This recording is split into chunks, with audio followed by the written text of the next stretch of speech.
Bismillahirrahmanirrahim. Assalamualaikum warahmatullahi wabarakatuh.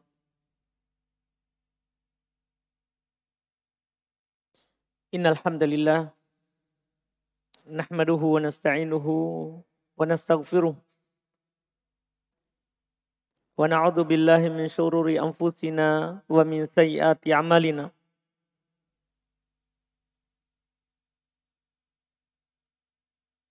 May yahdihillahu fala mudhillalah wa may yudlil fala hadiyalah. Asyhadu an la ilaha illallah wahdahu la syarikalah wa asyhadu anna Muhammadan abduhu wa rasuluh. Ya ayyuhalladzina amanu taqullaha haqqa tuqatih wa la tamutunna illa wa antum muslimun.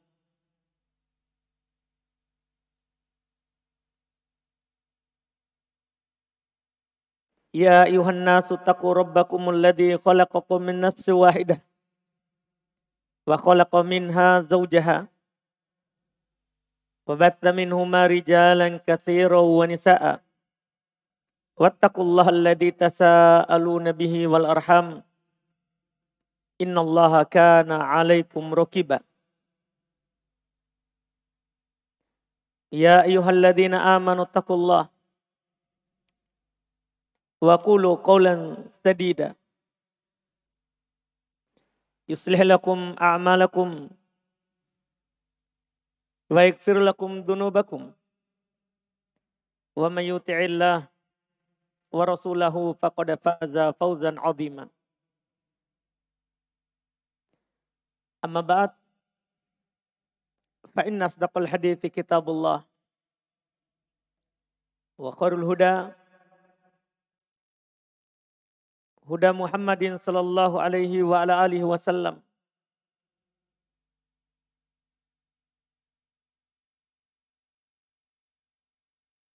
wa syarrul umuri muhdatsatuha fa inna kulla muhdatsatin bid'ah wa kulla bid'atin dhalalah wa kulla dhalalatin finnar.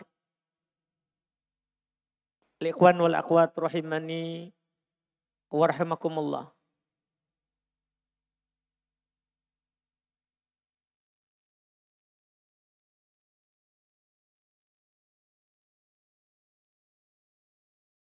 Alhamdulillah, kita memuji Allah Subhanahu wa taala yang pada siang hari ini melimpahkan kebaikannya kepada kita, rahmatnya kepada kita, sehingga kita bisa berkumpul di tempat ini, salah satu rumah dari rumah Allah Subhanahu wa taala, untuk memulai sebuah pembahasan yang besar, pembahasan yang mulia, dan pembahasan yang penting, yaitu membahas sirah, sejarah dari manusia terbaik, pimpinan anak cucu Adam, pimpinan orang-orang yang bertakwa, pimpinan dari para nabi dan rasul Allah Subhanahu wa taala, yaitu Nabi kita Muhammad sallallahu alaihi wasallam, yang Allah Subhanahu wa taala telah berfirman di dalam Al-Qur'an, laqad kana lakum fi rasulillahi uswatun hasanah liman kana yarjullaha wal yaumal akhir. Sungguh kata Allah, telah ada bagi kalian pada Rasulullah suri teladan yang baik, bagi orang yang berharap perjumpaan dengan Allah Subhanahu wa taala dan hari akhirat.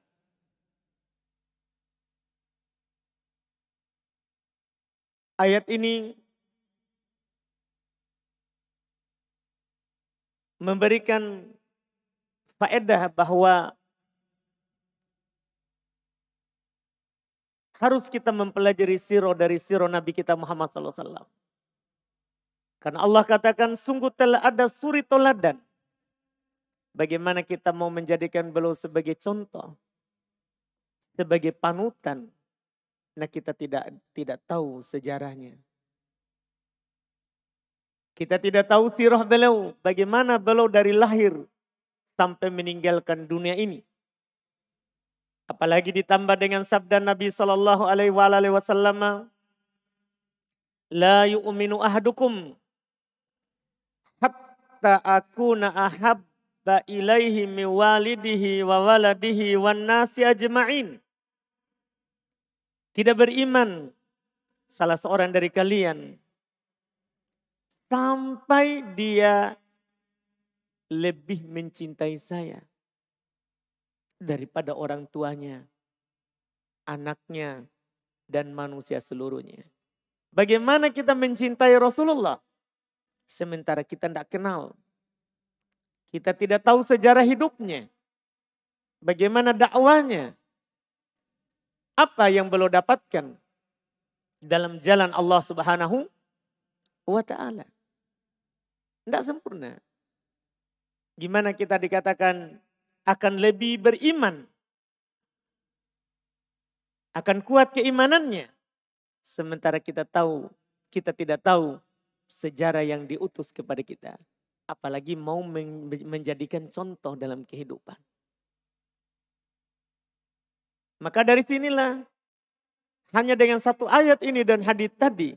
Apalagi di sana banyak lagi ayat-ayat yang lain. Iya, yang Allah Subhanahu wa taala menegaskan pentingnya kita mengikuti beliau.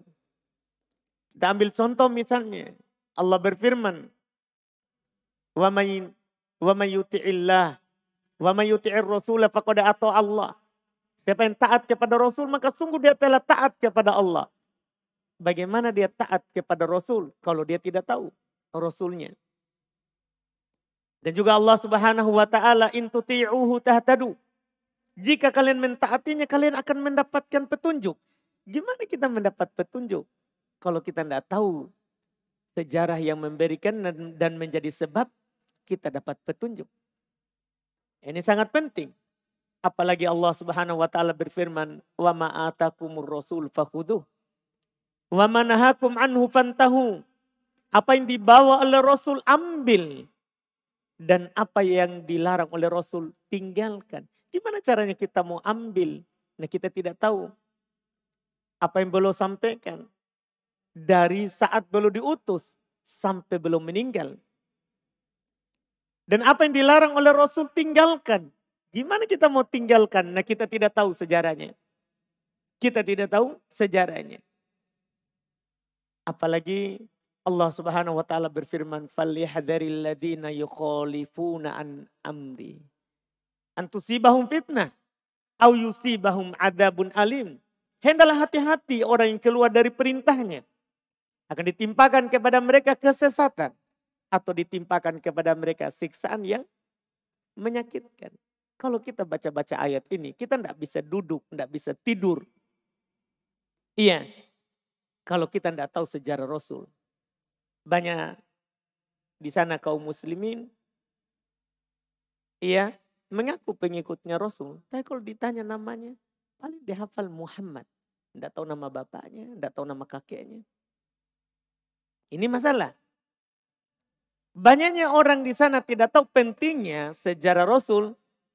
Makanya banyak orang bersantai-santai. Lebih memilih tidur, lebih memilih main HP. Daripada mendengarkan sejarah Rasul. Padahal ini sangat penting. Kalau kita taati, kita akan mendapat petunjuk. Nah gimana kita taati? Kalau tidak tahu sejarahnya. Iya, gimana kita mau ikuti? Mau menjadikan beliau suri toladan. Sementara kita ini tidak tahu. Susah. Makanya sebagian para ulama rahimahumullah ta'ala menyatakan mempelajari sejarah Rasul. Hidup beliau dari lahir sampai meninggal itu suatu kewajiban. Walaupun paling rendahnya adalah fardu kifayah. Wajib kifayah.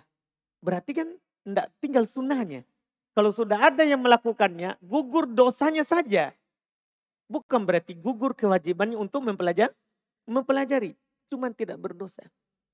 Makanya mempelajari sirah Rasul, sejarah beliau ini hal yang harus.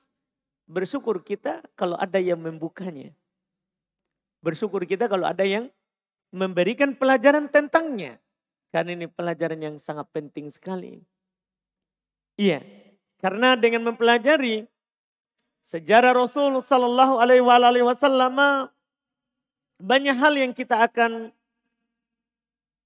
dapat. Kita akan mengetahui bagaimana itu kekafiran dan kesyirikan serta kemunafikan dan bid'ah. Hanya mempelajari sirah Rasul, sejarah Rasul. Karena dengan mempelajari kehidupan Rasul sehari-harinya, dari beliau lahir bahkan, dengan mengetahui dari sejarah lahirnya, kita bisa tahu bahwa ini orang memang harus kita percayai. Apalagi setelah diangkat menjadi Nabi dan Rasul. Kita akan tahu bagaimana hakikatnya itu yang namanya kekafiran, kesyirikan, bid'ah, serta khurafat.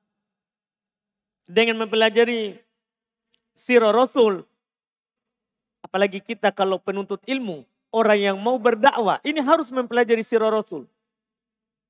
Kita tidak bisa tidur kalau tidak belajar. Karena kenapa?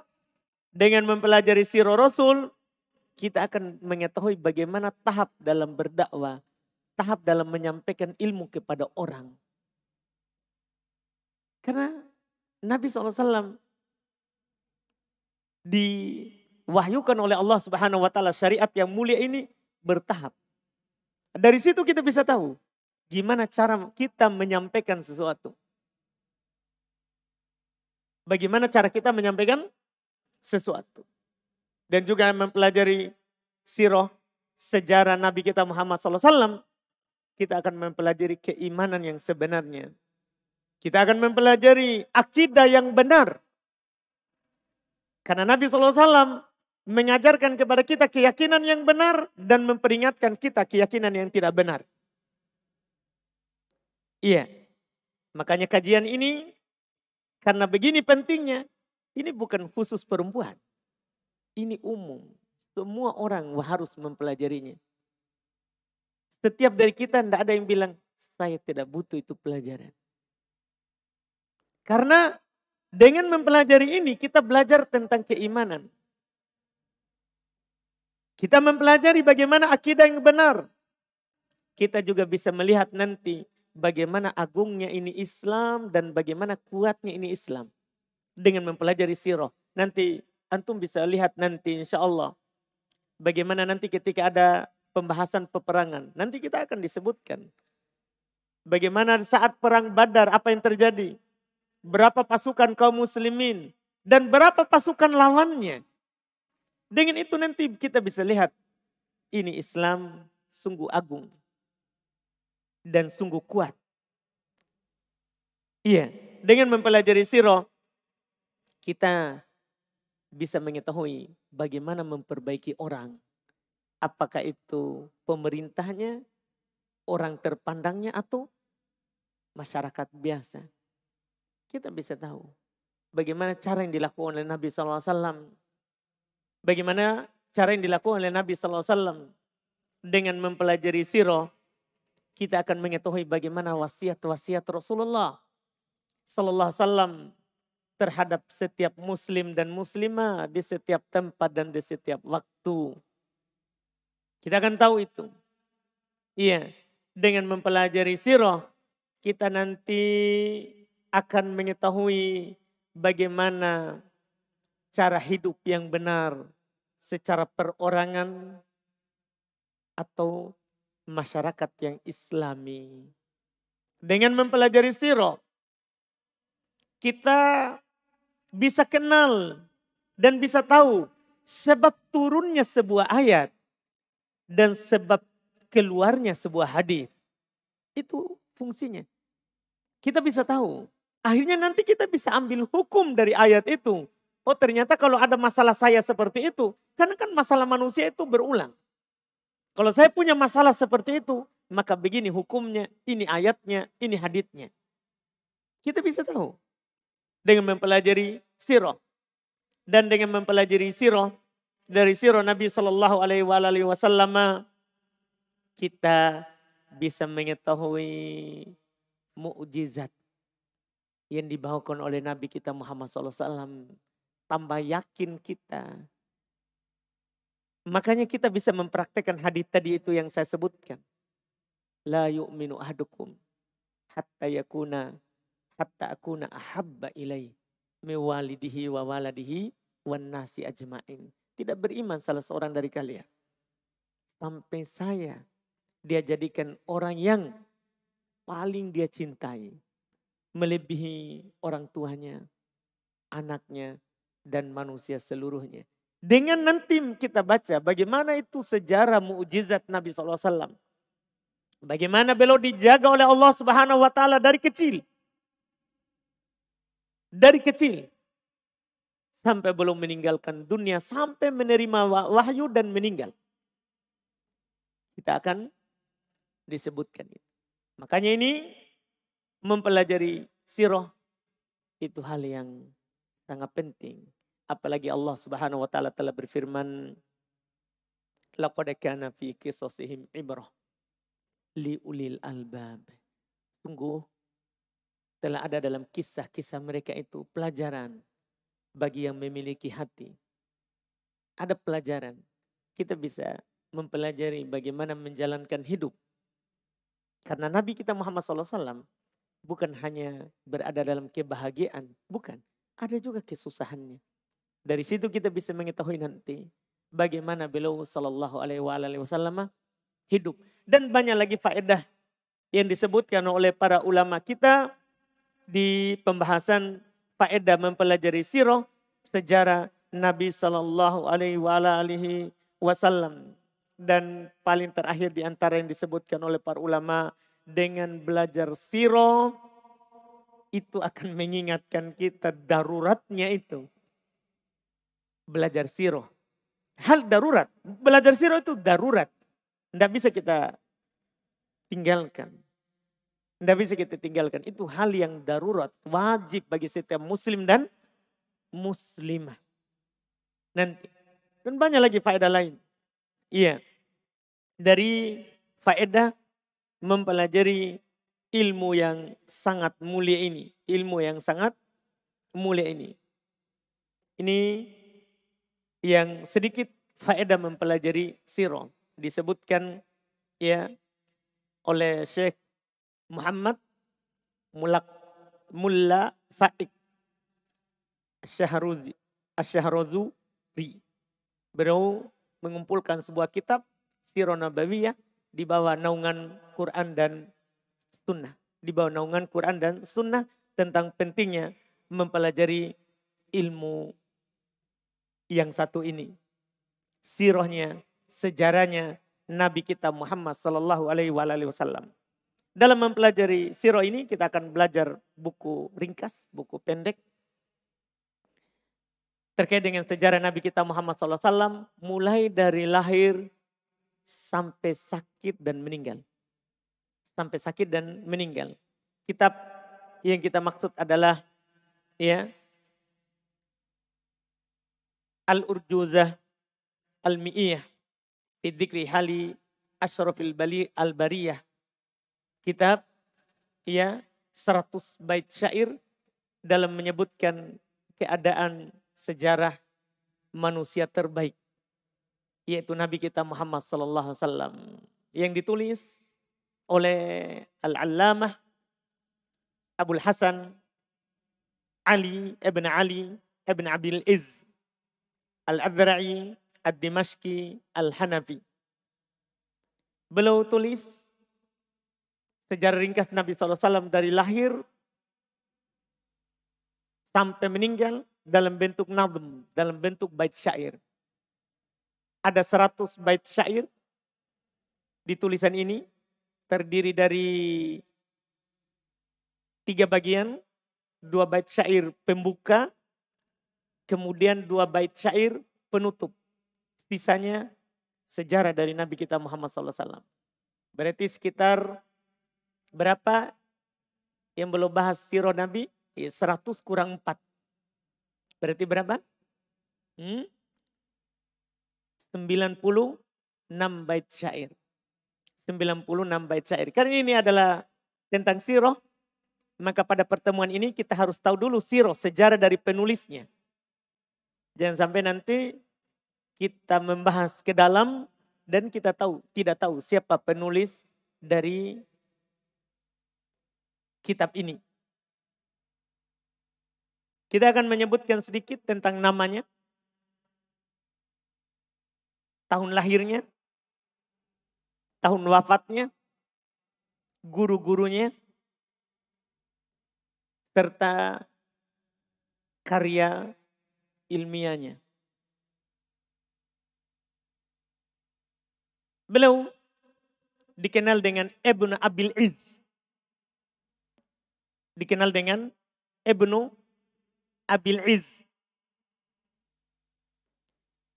Nama beliau disebutkan adalah beliau adalah Al-Allamah Al-Faqih Al-Qadhi. Ulama besar, ahli fikih, beliau adalah qadhi. Juga berkedudukan sebagai orang yang menetapkan hukum di peradilan. Iya, di peradilan. Karena nanti kita akan tahu beliau jadi hakim di Mesir dan kita akan tahu sebentar di kedudukannya. Nama beliau adalah Ali, namanya. Kunyannya Abul Hasan. Kunyannya Abul Hasan. Gelarnya Sadruddin. Jadi beliau Ali, Abul Hasan Ali Sadruddin. Ibnu Alaiddin Ali Ibnu Syamsuddin. Abi Abdillah Muhammad Ibnu Syarafuddin Abil Barakat Muhammad Ibnu Izzuddin Abil Izz. Jadi beliau Ibnu Abil Izz itu bukan nama ayahnya. Abil Izz bukan nama ayahnya, bukan kakeknya, tapi ke atas. Beliau disandarkan kepada kakek-kakek buyutnya. Iya, Ibnu Abil Izz. Padahal nama ayah beliau adalah Ali juga. Jadi nama beliau dan nama ayahnya sama. Nama beliau ya dan nama ayahnya sama. Nama beliau adalah Ali Abul Hasan. Kemudian nama ayahnya Ali. Iya. Ibnu Muhammad. Ibnu Muhammad. Ibnu Izzuddin Abil Izz. Saleh Ibn Abil Izz. Ibnu Wahib. Ibnu Atha. Ibnu Jubair. Ibnu Jabir. Ibnu Wahab. Al-Adra'i. Asalnya Ad-Dimashqi. Beliau kotanya, asal negaranya Damaskus. Iya, kota besar dari ibu kota negeri Suriah. Yang mana beliau lahir di Adra. Ini nama dulunya. Adapun nama sekarangnya adalah Dar'a. Nama sekarangnya Dar'a. Dar'a ini dia ke arah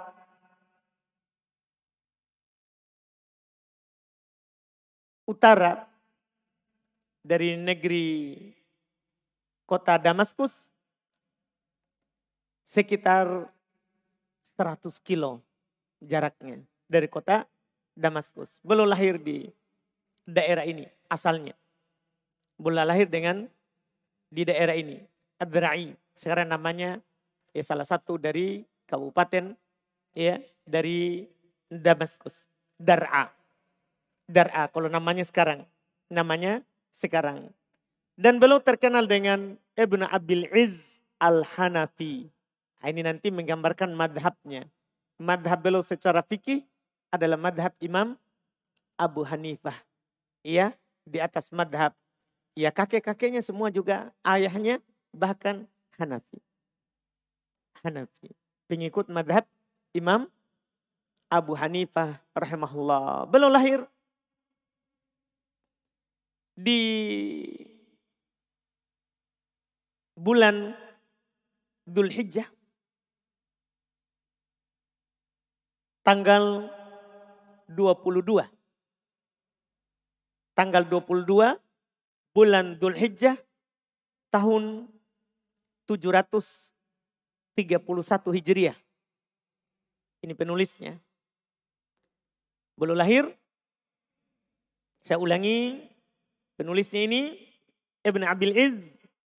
Beliau lahir tanggal 22 Dzulhijjah tahun 731 Hijriah. Tahun ya 731 Hijriah. 31 Hijriah. Dan beliau ini memiliki banyak guru tentunya. Di antaranya ayahnya sendiri. Itu guru pertamanya dan disitulah beliau mengambil banyak madhab. Fikih madhab Hanafi. Ayahnya Al-Qadhi Ali ibn Abil Izz Al-Hanafi. Ayahnya meninggal tahun 746 Hijriah. Ayahnya meninggalnya ya. Tadi putranya ini lahir kapan tadi? 731. 731. Ayahnya meninggal di tahun 746. Berarti belum masih berapa umurnya? 15 tahun. Umurnya meninggal ayahnya. Meninggal ayahnya. Tapi beliau sudah berilmu. Nanti kita bisa lihat kapan dia mulai mengajar. Ini Ibn Abil Izz. Jadi ayahnya meninggal tahun 746 Hijriah. Itu guru pertamanya. Ayahnya sendiri.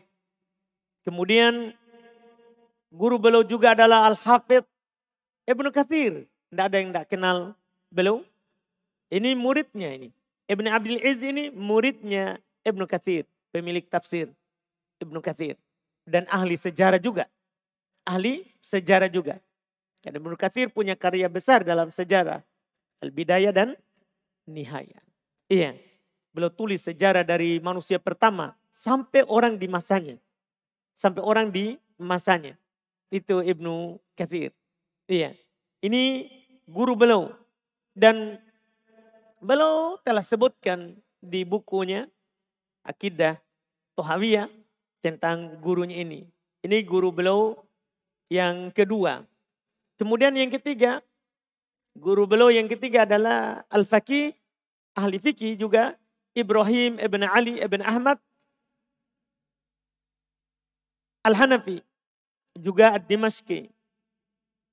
Dia tentunya wafat tahun 758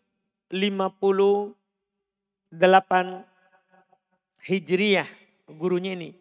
Beliau juga berguru, sebenarnya guru beliau juga Ibnul Qayyim rahimahullahu ta'ala.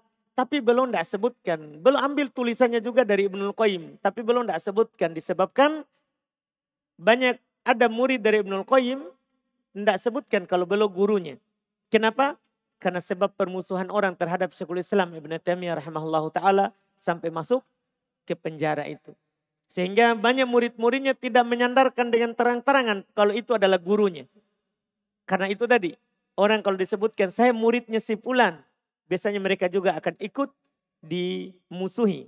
Ikut dimusuhi. Jadi beliau adalah muridnya Ibnul Qayyim rahimahullahu ta'ala.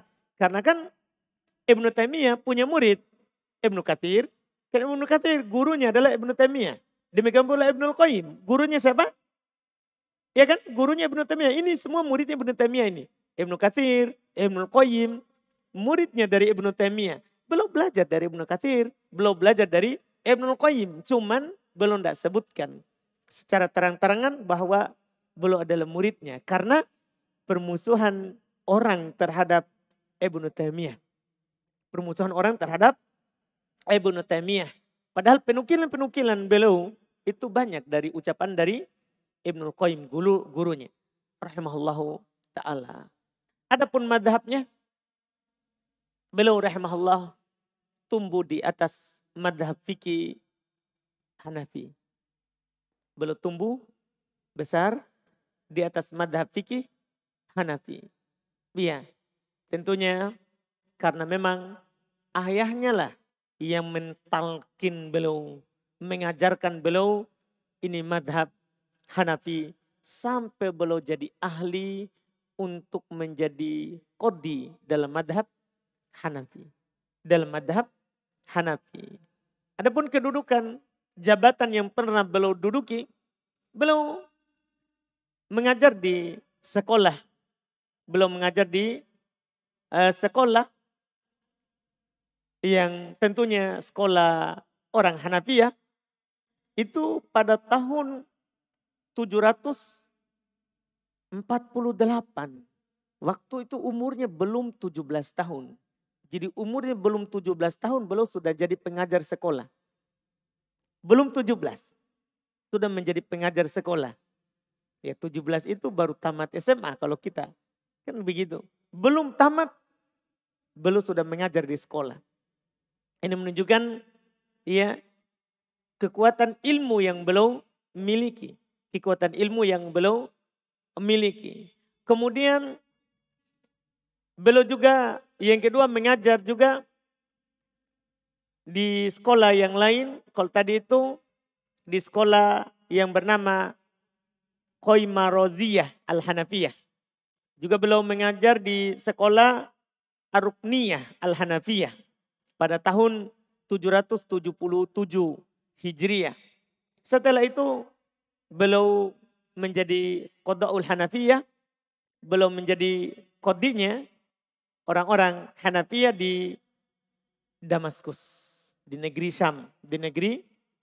Syam, Suriah. Tentunya sudah menjadi qadha pada tahun 776 ya, Hijriah.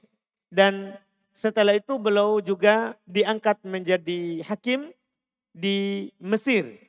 Di Mesir pada tahun yang sama. Hanya saja beliau hanya mendudukinya cuman 2 bulan dan beliau minta udur. Ya, beliau minta udur untuk tidak bisa melanjutkannya. Dan beliau kembali lagi ke Damaskus. Kembali lagi ke Damaskus untuk mengajar dan khutbah saja. Tidak menjadi qadha. Tidak menjadi qadhi. Iya. Dan beliau memiliki tempat mengajar dan khutbah setelah itu. Setelah keluar dari kedudukan tadi. Beliau ya banyak khutbah dan mengajar. Tentunya di banyak tempat. Tentunya di banyak tempat. Dan penulis ini rahimahullahu ta'ala Ibn Abil Izz memiliki banyak tulisan. Di antara tulisannya yang paling terkenal. Dan inilah yang secara turun-temurun ulama syarah tulis. Kita tidak tahu sudah berapa puluh kali dicetak. Ya sudah tidak terhitung lagi berapa kali dicetak. Itu kitab syarah Aqidatul Imam Abi Ja'far At-Tahawi. Syarah Aqidah Tahawiyah. Syarah Aqidah Tahawiyah. Itu tulisan yang paling terkenal dan paling luas manfaatnya. Paling luas manfaatnya. Beliau juga memiliki tulisan yang kedua At-Tanbihu ala Mushkilatil Hidayah. Ya, kitab Al-Hidayah. Termasuk kitab yang menjadi rujukan. Ya, yang ditulis. Ya, rujukan dalam madhab dan dalam buku-buku orang Hanafiyah. Ya, yang ditulis oleh beliau rahimahullahu ta'ala. Dan beliau juga menulis syarah Al-Qasidah Al-Lamiyah fi tarikh Khulafa'id Daulah Islamiyah. Beliau juga pernah ada tulisan syarah Qasidah Lamiyah terkait dengan sejarah khulafa, para khalifah dalam negeri Islam. Dan beliau juga punya tulisan yang berjudul Al-Ittiba' dan banyak juga tercetak. Beliau juga punya tulisan ya At-Tahdhib li Dhihnil Labib fil Alghaz Al-Fiqhiyah Al-Hanafiyah. Kemudian di antara tulisan beliau ini yang kita akan baca. Al-Urjuzah Al-Mi'iyah fi dzikri hali asyrafil bariyah. Ini yang ada di hadapan kita, yang kita akan pelajari, yang kita akan dengarkan, dan kita akan mengkajinya di pertemuan-pertemuan yang akan datang. Adapun wafatnya, beliau rahimahullah setelah semua tadi itu yang beliau lakukan, mengajar dari umur sebelum 17 tahun, ya, dan beliau menduduki banyak kedudukan dan banyak tulisan, beliau wafat rahimahullahu ta'ala pada tahun 792 Hijriah. Pada tahun 792 Hijriah. Yaitu beliau punya umur berapa? Tahun wafatnya 792 Hijriah. Sementara tahun lahirnya 731 Hijriah. Beliau berumur 61 tahun. Beliau berumur 61 tahun rahimahullahu ta'ala. Dan beliau dikuburkan tentunya di negeri Damaskus rahimahullahu ta'ala. Ini seputar penulis buku yang kita akan baca. InsyaAllah ta'ala pada pertemuan kita yang akan datang, kita mulai masuk dalam bait yang beliau sebutkan insyaallah ta'ala. Mulai dari bait yang pertama. Alhamdulillahil qadimil bari. Thumma salatuhu alal muhtari. Insyaallah ta'ala. Kita berharap tentunya teman-teman semuanya bersemangat mempelajari ini. Karena tentunya sangat penting untuk didengar, untuk dipelajari. Kita cukupkan dulu. Alhamdulillah. Ini untuk pertemuan awal, pertemuan pertama. Berikutnya kita akan sambung mulai masuk di pembahasan insyaallah ta'ala. Semoga apa yang kita dengar hari ini bisa menambah semangat kita untuk mengkaji kitab ini dan bisa istiqomah dan menyelesaikannya hingga akhir kitab. Alhamdulillah, kita tutup. Subhanaka wa hamdik. Asyhadu an la ilaha illa anta astaghfiruka wa atubu ilaik. Assalamualaikum warahmatullahi wabarakatuh.